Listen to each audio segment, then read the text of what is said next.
ভাবো তো, তোমার শহরের মাঝখানে একটা পুরনো বাড়ি আছে, আর সেই বাড়ির একটা দরজা 50 বছর ধরে কেউ খুলতে পারেনি। না সরকার, না পুলিশ, না বাড়ির মালিক। কিন্তু প্রশ্ন হলো, ভিতরে কি আছে, আর কেন এত বছর ধরে দরজাটা বন্ধ? আজ আমরা জানবো সেই রহস্যময় দরজার গল্প।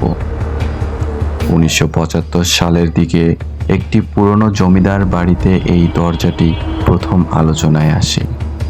বাড়ির মালিক মারা যাওয়ার আগে একটি অদ্ভুত নির্দেশ রেখে যান: এই দরজা কেউ খুলবে না। কেন? তার কোনো স্পষ্ট ব্যাখ্যা তিনি দেননি।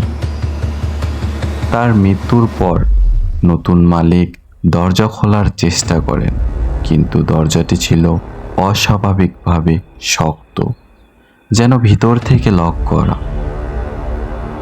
স্থানীয়রা দাবি করে, রাত হলেই দরজার ভিতর থেকে অদ্ভুত শব্দ শোনা যেত।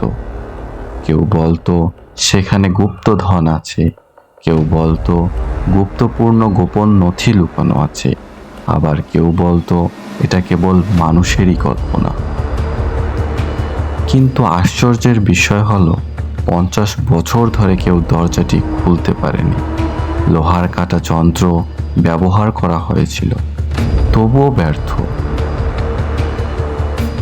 পরে ইতিহাসবিদরা বাড়ির নকশা পরীক্ষা করেন।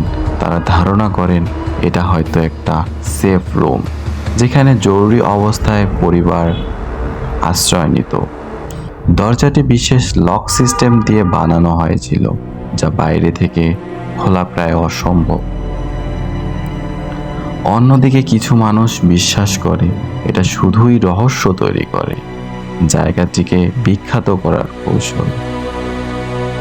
2023 সালে একদল গবেষক আধুনিক যন্ত্র দিয়ে পরীক্ষা করেন। তারা দেওয়ালের পেছনে ফাঁকা জায়গা শনাক্ত করেন, কিন্তু দরজা সম্পূর্ণ ভাঙা হয়নি, কারণ ঐতিহাসিক স্থাপনা হওয়ায় সরকার অনুমতি দেয়নি। অর্থাৎ আজও আমরা নিশ্চিতভাবে জানি না এই দরজার ভিতরে আসলে কি আছে। হয়তো সেখানে কিছুই নেই, হয়তো আছে এমন কিছু যা ইতিহাস বদলে দিতে পারে। কিন্তু কখনো কখনো রহস্যটাই সবচেয়ে বড় সত্য, কারণ সব প্রশ্নের উত্তর জানতেই হবে এমন কোনো নিয়ম নেই। তোমার কি মনে হয় ওই দরজার ভিতরে কি থাকতে পারে?